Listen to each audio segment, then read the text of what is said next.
السلام علیکم ناظرین، میں ہوں آپ کا میزبان طارق چودھری. آپ مجھے دیکھ رہے ہیں ویژن پوائنٹ کے پلیٹ فارم سے. پاکستان کو قوم کے طور پر، ملک کے طور پر گزشتہ طویل عرصے سے کم از کم 2 اشروں سے ایک عجیب و غریب قسم کی دہشت گردی کے خلاف جنگ کا سامنا ہے.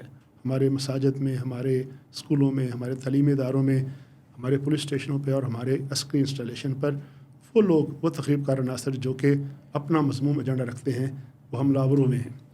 پاکستان کی فوج، پاکستانی قوم کے شانہ بشانہ کھڑے ہو کر یہ جنگ جو ہے، یہ پیچیدہ جنگ لڑ رہی ہے. اس جنگ میں پاکستان کی قوم نے بڑے نقصانات اٹھائے ہیں. اپنے قیمتی جوان ضائع ہوئے ہیں، قیمتی شہری جو ہیں وہ اس جنگ کا نشانہ بنے لیکن پاکستان کی قوم نے اپنا ریزالو، اپنا عزم نہیں چھوڑا. آپ نے دیکھا ہوگا گزشتہ روز بھی DGISPR نے جب پورے سال کا جائزہ پیش کیا تو انہوں نے بڑے طویل اعداد و شمار دیے کہ گزشتہ 1 سال میں فتنہ الخوارج کے نام سے جو دہشت گرد تحریک پاکستان میں، پاکستان کے خاص طور پر خیبر پختونخوا میں اور کچھ عناصر ایسے ہیں جو بلوچستان میں اور دیگر صوبوں میں بھی بلد کی پسندی کی وار لڑ رہے ہیں. کچھ لوگ اپنا ایجنڈا جو ہے قوم پر مسلط کرنا چاہتے ہیں بندوق کے طور پر. ان کے خلاف جو کارروائیاں ہوئی ہیں ان کے اعداد و شمار پیش کیے ہیں. ان اعداد و شمار میں یہ بھی بات سامنے آئی کہ 383 ایسے جوان اور افسران جو قوم کو محفوظ کرنے کے لیے قوم کی سرحدوں کے اندر جو جنگ لڑی جا رہی ہے اس میں اپنے شہریوں کو بچانے کے لیے، ملک کا دفاع کے لیے اپنی قربانیاں دی ہیں. لیکن افسوس اس وقت ہوتا ہے جب ایسے عناصر جو اس جنگ کو کویسچن کرتے ہیں، جو اپنی فوج کے خلاف، اپنے اداروں کے خلاف فیک نیوز پھیلاتے ہیں، وہ لوگ جو سوشل میڈیا کے ذریعے ایسے سوالات اٹھاتے ہیں جن سوالات کا کوئی سر پیر نہیں ہوتا، جن کی کوئی بنیاد نہیں ہوتی. کبھی پاکستان کی فوج کو کارروائی کرنی پڑے ان عناصر کے خلاف جو پاکستان میں کارروائی کر کے فرار ہو کر دوسرے ملکوں میں پناہ لیتے ہیں، تو فوج کو اور اداروں کو نشانہ بنایا جاتا ہے تنقید کا. یہ سارے معاملات جو ہیں کیوں ہیں، اس کے پیچھے کیا عوامل ہیں، اور قوم کے طور پر اس کا مقابلہ کرنے کے لیے، اس بیانی کا مقابلہ کرنے کے لیے قوم کو کیا کرنا چاہیے. میرا خیال ہے اس حوالے سے سب سے مؤثر آواز جو ہوتی ہے کسی بھی معاشرے کے علماء کی ہوتی ہے، ریلیجس اسکالرس کی ہوتی ہے. آج بھی ہم نے اسی لیے دعوت دی ہے. ایک بڑے ڈسٹنگوش ریلیجس اسکالر نوجوان ہیں اور بڑے ہائیلی کوالیفائڈ ہیں. ان سے بات کریں گے، ان سے پوچھیں گے کہ قوم کو اس بیانیے کا مقابلہ کیسے کرنا ہے. میرے ساتھ موجود ہیں سیٹ اسامہ چترالی صاحب.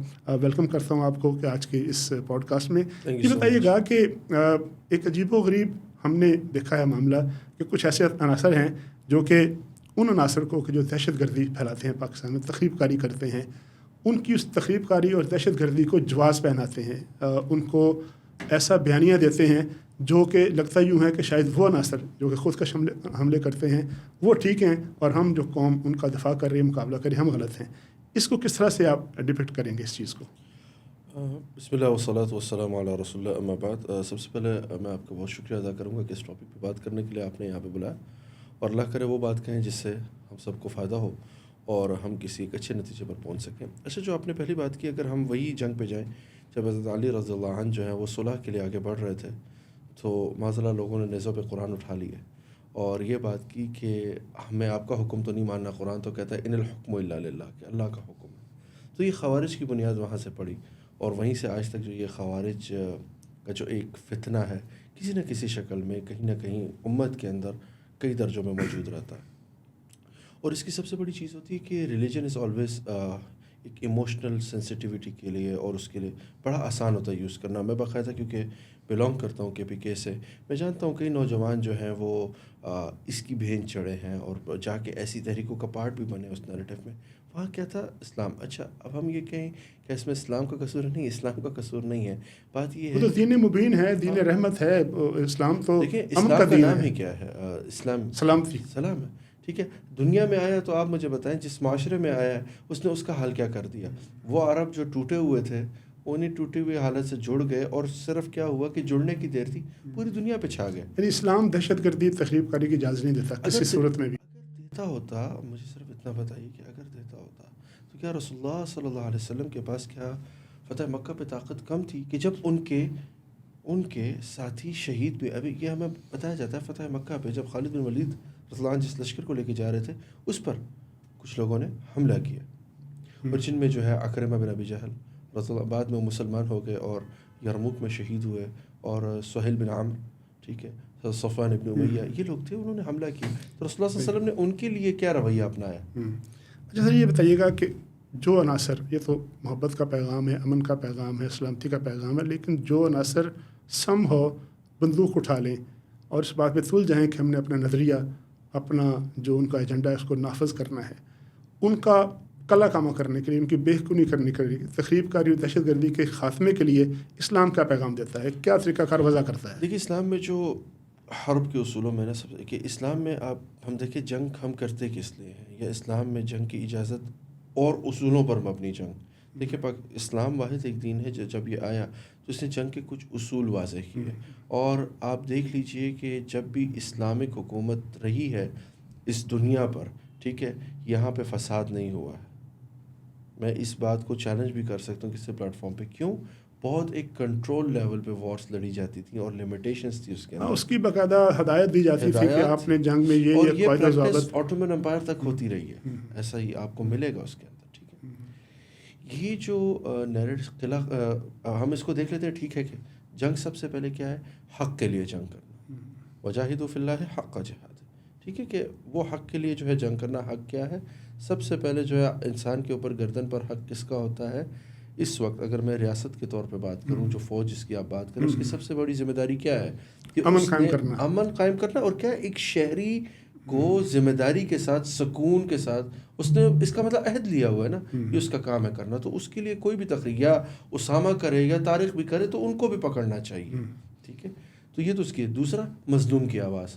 اب مجھے بتائیے، جو اتنے عرصے سے آپ بھی اس وار زون سے، میرا ایک چترال علاقہ ہے، پرامن علاقہ ہے، ہم شکر ادا کرتے ہیں بچ گئے. اور آپ کو پتا ٹیریٹوری کے ایسے جغرافی طور پر ایسی جگہ پہ ہے جہاں لیکن اللہ کا شکر ہے کہ ابھی تک وہاں پہ ہم بچے ہیں. لیکن رشین وار میں لوگوں نے بڑا سہا ہے اس. تو کیا مظلوم جو ہے وہ نہیں مر رہا اس میں؟ اگر مظلوم مر رہا ہے تو بالکل ذمہ داری کے ساتھ جو ہے اس کی طرف بڑھنا چاہیے اور اس کا خاتمہ کرنا چاہیے اور حق کے ساتھ کرنا چاہیے. اور میرے خیال سے جس جگہ پہ وہ ایسا پایا جا رہا ہے تو ایک تو دین ہے. ٹھیک ہے، اگر وہ کسی اسلامی ریاست میں یہ کام ہو رہا ہے تو اس اسلامی ریاست کا بالکل ایک پوٹینشیل، ایک پیوٹ رول ہونا چاہیے اس میں کہ وہ ان لوگوں کو حوالے کرے. اور اگر ایک غیر مسلم ہے تو ایک ہم اس ٹائم یونائٹڈ نیشن کا ایک چارٹر سائن کر کے UNHCR کا بیٹھے ہوئے ہیں، تو وہ جو ڈکلیریشن ہے ہیومن رائٹ اس کے انڈر ہے کہ بھئی ایسے لوگوں کو اس قوم کے حوالے کریں. تحریک طالبان پاکستان ہے یا اس طرح کے بہت سے عناصر ہیں، ماضی میں بھی رہے ہیں، وہ بعض کا یہ جواز پہناتے ہیں اور ایک بالکل منفی جواز ہے کہ جی جو ان کے مطالبات ہیں یا جو ان کے ایجنڈا سمجھتے ہیں، وہ سمجھتے ہیں جی کہ ہم تو جو شریعت کا کنسیپٹ ہمارے ذہن میں ہے اس کو نافذ ہونا چاہیے، اور اس کے لیے پھر وہ مسلح ملیشیا، مسلح جو ہیں دستے تشکیل دیتے ہیں. کیا ایک لیجٹمیٹ ریاست میں، ایک آئینی ریاست میں جو کہ ایک آئینی طریقے سے بنی ہو، اس میں کسی بھی شخص کو، کسی بھی فرد کو کسی نظریے کے نام پر مسلح گروہ تشکیل دینے کی اجازت ہو سکتی ہے؟ ریاست اجازت دے سکتی ہے اس طرح کی؟ سب سے پہلے بات اگر ہم پاکستانی کانٹیکس پہ بات کریں تو یہ باقاعدہ دنیا میں بات مانی گئی کہ 2 ریاستیں جو ہیں اسلام کے نام پہ بنی، ایک مدینہ کی ریاست اور دوسری یہ ریاست. اب یہاں پہ یہ بات کی جائے شریعت کا نفاذ جو ہے، ٹھیک ہے، ہمارے ہاں جو ہے شریعت کا نفاذ، اور اس حوالے سے اسلامک وزارت کونسل جس طرح کے ادارے بنائے گئے، ہم یہ کہہ سکتے ہیں کہ غیر فعال ہو سکتے ہیں یا ان کا بھی وہ رول جو ہے ابھی نہیں آیا، اس کو فعال کرنے کی ضرورت ہے. لیکن اس کے لیے اسلحہ، اس کے لیے ریاست کے خلاف کھڑا ہونا، اس کے لیے جسے کہتے ہیں ریاست کو چیلنج کرنا، کہیں بھی کسی طرح سے بھی جائز نہیں ہے. اور میں بڑی ذمہ داری کے ساتھ کہہ رہا ہوں کہ کسی بھی طرح سے جائز نہیں، کیونکہ والفتنة اشد من القتل، کہ فتنہ جو ہے وہ قتل سے بڑی چیز ہے. کیونکہ جب فتنہ کھڑا ہوتا ہے اس میں، اب میں فار ایگزامپل آپ کو 9/11 کی آپ ایگزامپل لیں تو 9/11 کی وہ 20 منٹ کی جو بجلی بند ہوئی تھی، تو اس میں کیا ہوا تھا؟ پورے نیو یارک میں ایک جو ہے جسے کہتے ہیں ایبڈکشنز ہوئیں، ریپس ہوئے، کڈنیپنگز ہوئیں، کتنا کچھ ہوا. ایک فتنے کے نتیجے میں سب ہوتا ہے. اور آپ نے اور میں نے دیکھا IDPs کی شکل میں جب لوگوں کو اپنی جائیدادوں کو چھوڑ کے آنا پڑا، یعنی اور کسی بھی ریاست کی حدود میں سوائے ریاستی جو لیجٹمیٹ ادارے ہیں، فوج ہے، اس کے علاوہ کوئی ہتھیار جو ہے وہ دوسرے پر استعمال نہیں کر سکتا، نہیں رکھ سکتا، پرائیویٹ ملیشیا نہیں بنا سکتا. دیکھیں آپ، ایک بندہ ہے جو مرتد ہے، اگر وہ نبوت کا دعویٰ بھی کرتا ہے، اور جس کے لیے میں ذرا اپنے، شاید لوگوں کو لگے کہ اپنے علاقے فخر، میں اپنے علاقے فخر یہ کرتا ہوں، واحد ہم چترال کے لوگ ہیں کہ جب وہاں کسی نے نبوت کا دعویٰ کیا تو ہم نے باقاعدہ اس کو دیکھیے کورٹ موجود ہے، پولیس موجود ہے. اچھا ہمارا ایک طارق صاحب، میں عجیب مزاج دیکھتا ہوں. میں الحمدللہ میں نے ایک ڈپلومیٹک پوزیشن پہ کام کر کے میں نے ایک پریکٹس دیکھی. ہمیشہ کہتے ہیں جی پولیس ٹھیک نہیں ہے، فلاں ٹھیک نہیں ہے. اچھا میرا تجربہ یہ رہا، ہم نے پولیس کو آج تک استعمال ہی نہیں کیا ہے. اس ہم سے نے اس کا آج کام تک نہیں جو لیا آپ نے، اس پہ اعتماد جو نہیں کیا آپ نے. میں ابھی رائٹ ٹو انفارمیشن ایکٹ کا میں نے پراپرلی استعمال نہیں کیا ہوا ہے. میں کبھی اپنے پارلیمنٹری سسٹم کو ہی نہیں سمجھتا ہوں. آج تک MNA اور MP کا کام ہم گلیاں پکی کرانا سمجھتے ہیں. سب سے پہلا مسئلہ ہے کہ اس جو آپ نے شروع میں بھی بات کی تھی نا، پرابلم اصل یہ ہے کہ جو ہماری قوم ہے اس میں جو سوشل ایجوکیشن آپ کہیں یا سیوک سینس کہیں، وہ کہیں ایگزسٹ نہیں کرتی ہے، جو کہ ایکچولی ایسی تخریب کاری اور اس میں بہت سپورٹیو. اچھا یہاں بڑی آپ نے امپورٹنٹ بات کی ہے کہ قوم کو تعلیم نہیں دی گئی، قوم کو ابلاغ نہیں دیا گیا. جب کسی معاشرے میں، ابھی آپ نے فتنے کا ذکر کیا، فتنہ جو ہے وہ کتنا خطرناک ہے. جب فتنہ پھیلتا ہے، فتنے کے خاتمے کے لیے، فتنے کو کاؤنٹر کرنے کے لیے، ایک تو وہ ہے نا جو ان کا کلا کامہ کیا جا رہا ہے، ان سے لڑائی کی جا رہی ہے. دوسرا بیانیہ دینا ہوتا ہے قوم کو متبادل. علماء کا کیا کردار ہے کہ اس فتنے کے بارے میں لوگوں کو بتانا، اور اس فتنے کا مقابلہ کرنے کے لیے جو ابلاغی محاذ ہے اس پہ علماء کا یکسو ہونا، علماء کا کردار ادا کرنا کتنا ضروری ہے.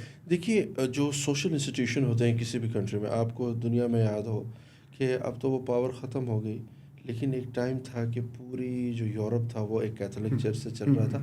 لیکن کیا مجھے بتائیں آج بھی کیتھولک یا ہم کرسچینٹی کو کہیں، کیا وہ نکال سکیں؟ نہیں.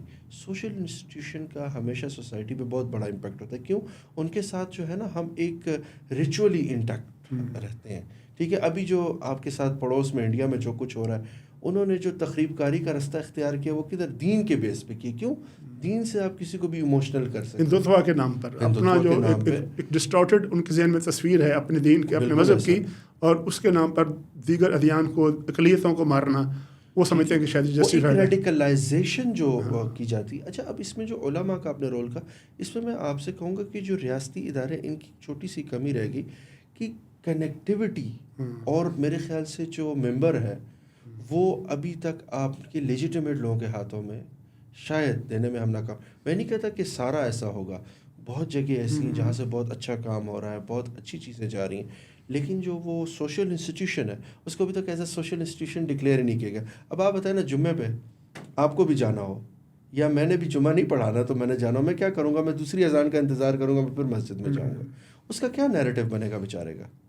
سو یہ ایک لیکنگ ہے کہ سوشل انسٹیٹیوشن کو اسٹرانگ کرنا. اچھا سر، یہ بتائیے گا کہ ابھی ریسنٹلی ہم نے کچھ دن پہلے کارروائی کی ان لوگوں کے خلاف جو پاکستان میں دہشت گردی کرتے تھے اور بھاگ کر ان علاقوں میں پناہ لیتے تھے، ہمارے ہمسایہ ملک افغانستان کے، جو کہ گورنیبل نہیں تھے ان کے لیے یا ان کے ایکسیس میں نہیں تھی. نتیجہ نکلا کہ وہاں کیمپ بن گئے، تربیت ہو رہی ہے، خودکش بیٹھے ہوئے.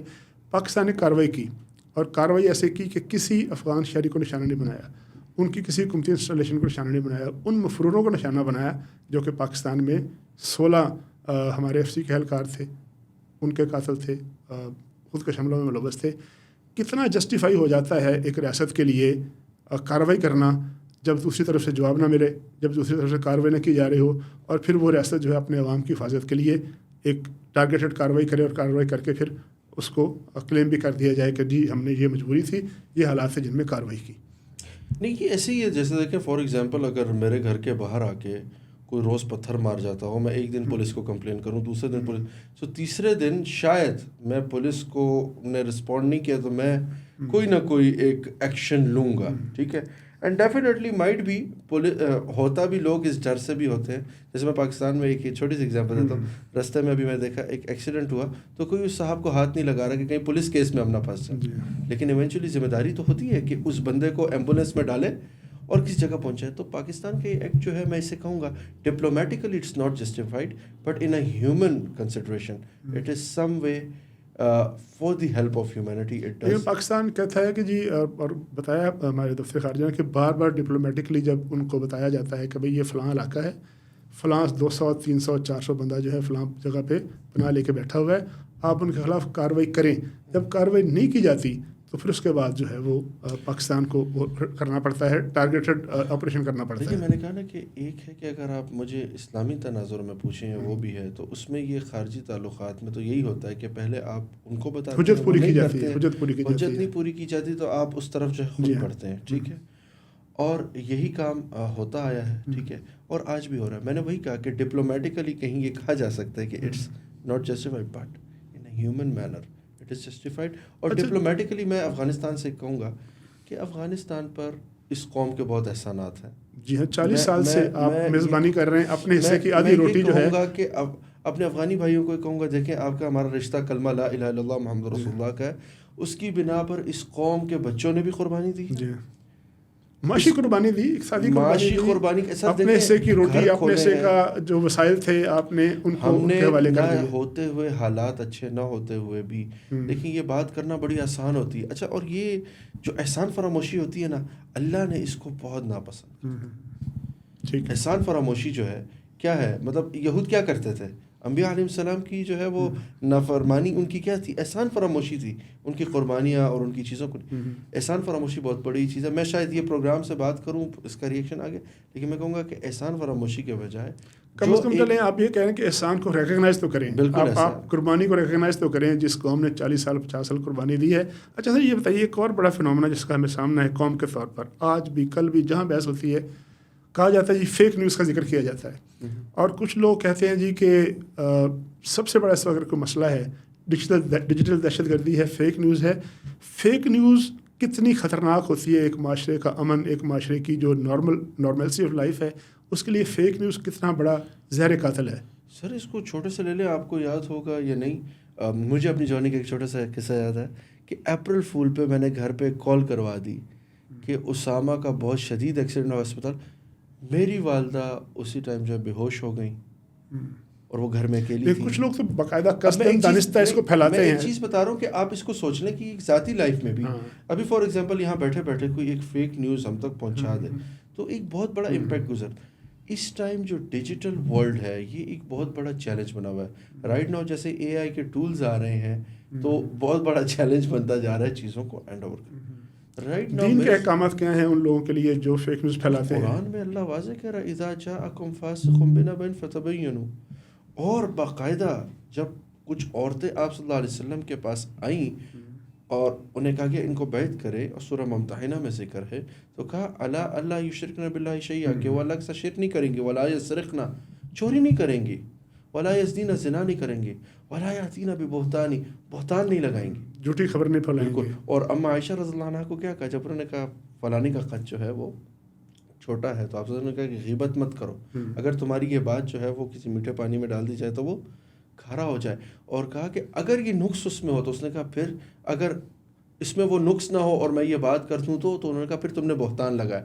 بہتان تو آپ کے ایمان کو جسے کہتے ہیں لرزش میں ڈال دیتا ہے, تو خدا کے لیے اسی سے بچے. اچھا اس کے لیے میں ایک سجیسٹڈ کہوں گا کہ جو گورنمنٹ ہے ہماری نا, اس کو ایک ڈیجیٹل نیوز کا جو ہے نا, یہ جو ڈیجیٹلی چل گیا ہر جگہ, اس کا کنٹرول بہت ضروری ہے. اس سے گھروں کے امن بھی تباہ ہو رہے ہیں. جھوٹ پہ کنٹرول کرنا قانون کے ذریعے بڑا ضروری ہے, یہ کہہ رہے ہیں بہت ضروری ہے قانون. اس پہ لیجسلیشن جیسے دیکھیں ایک انٹرنیشنلی آیا ہوا ہے کہ اکیڈیمکلی ویکیپیڈیا جو ہے وہ کہیں بھی اکیڈیمک سورس نہیں ہے, تو ہم کوئی اس طرح کی ڈکلیریشن لے آئیں کہ یار یہ جو جب اگر آپ کو for example if I want to confirm a news then you have to go through this and this channel. Sir یہ چونکہ وقت اب ہمارے پاس جو ہے وہ کم ہو رہا ہے, سوشل میڈیا کا جو کردار ہے پازیٹیو بھی لیا جا سکتا ہے, نیگیٹو بھی لیا جا سکتا ہے. اس کا جو گمراہ کن کردار ہے, گمراہ کن اس کے جو اثرات ہیں, اس کو دین اسلام کی روشنی میں کیسے کاؤنٹر کیا جائے, کیسے اس کو دیکھیے کوئی بھی چیز ہوتی ہے وہ اچھی ہوتی ہے اور بری ہی ہوتی ہے, لیکن اس کو اچھا رکھنے کے لیے سب سے پہلے میں نے شروع میں کہا تھا نا کہ ہمارے یہاں تقریب کاری اور یہ بہت آسانی کیوں ہو جاتی ہے یا کسی کو بھی اشتعال کیسے, کہ سیوک سینس نہیں ہے. دیکھیں اس ٹائم بہت ضروری ہے. اس قوم کا نہ مسئلہ, میں ہمیشہ ہر جگہ بیٹھ کے کہتا ہوں اور آپ کے ساتھ بھی کہتا ہوں, نہ اس قوم کا مسئلہ معیشت ہے, نہ اس قوم کا مسئلہ جو ہے سیاست ہے, نہ اس قوم کا مسئلہ وسائل ہے, نہ اس قوم کا مسئلہ مال ہے. اس قوم کا مسئلہ مورل ڈیگریڈیشن, اخلاقیات ہے. اخلاقی پستی اس حد تک جا چکی ہے ہماری. اصل میں یہ ہے کہ یہ جو مورل ڈیگریڈیشن ہے قابو کیسے پایا جائے؟ دیکھیں آپ کو اس کے لیے بڑے روٹس پہ جانا پڑے گا, اپنے سوشل انسٹیٹیوشنس کو ایکٹیو کرنا پڑے گا.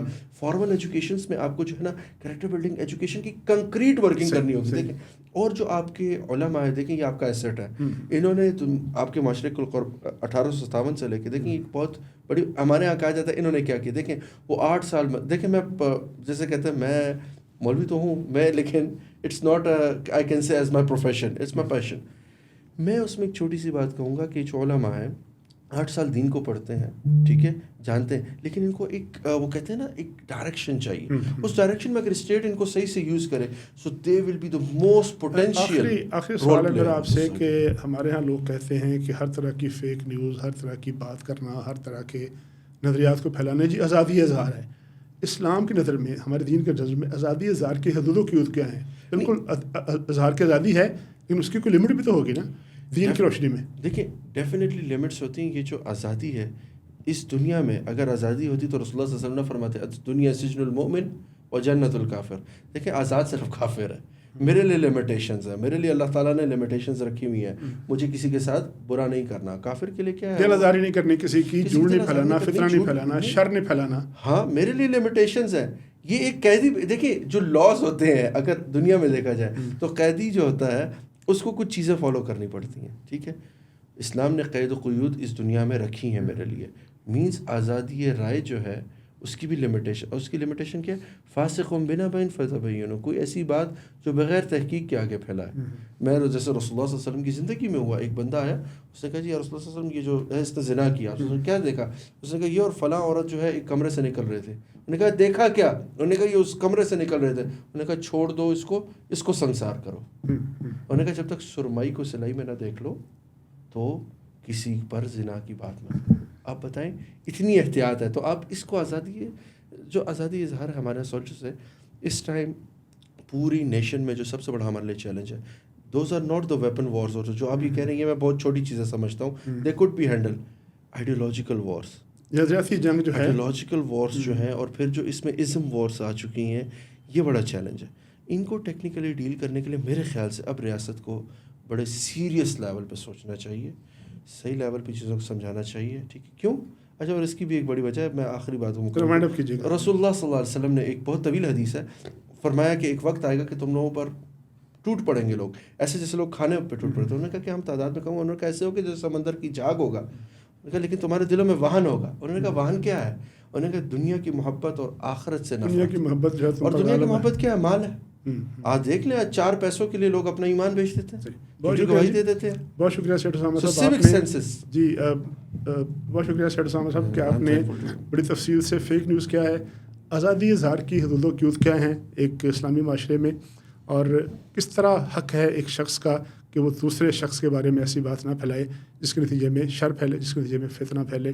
اسی طرح یہ بھی آپ نے بالکل واضح کیا دلائل کی روشنی میں کہ ایک لیجٹیمیٹ ریاست جو ہے اس کی حدود میں کسی کو کسی نظریے کی بنیاد پر, کسی عقیدے کی بنیاد پر یا کسی بھی وجہ سے مسلح گینگ بنانا, مسلح جتھے بنانا, ملیشیا بنانا جائز نہیں ہے. اور جب ریاست ایسے افراد کے خلاف, ایسے عناصر کے خلاف کارروائی کرتی ہے تو پھر وہ جسٹیفائڈ ہے, کیونکہ ریاست نے اپنی حدود کے اندر امن قائم کرنا ہوتا ہے اور نارملسی آف لائف کو برقرار رکھنا ہوتا ہے. اپنے میزبان طارق چودھری کو اجازت دیجیے. اللہ حافظ.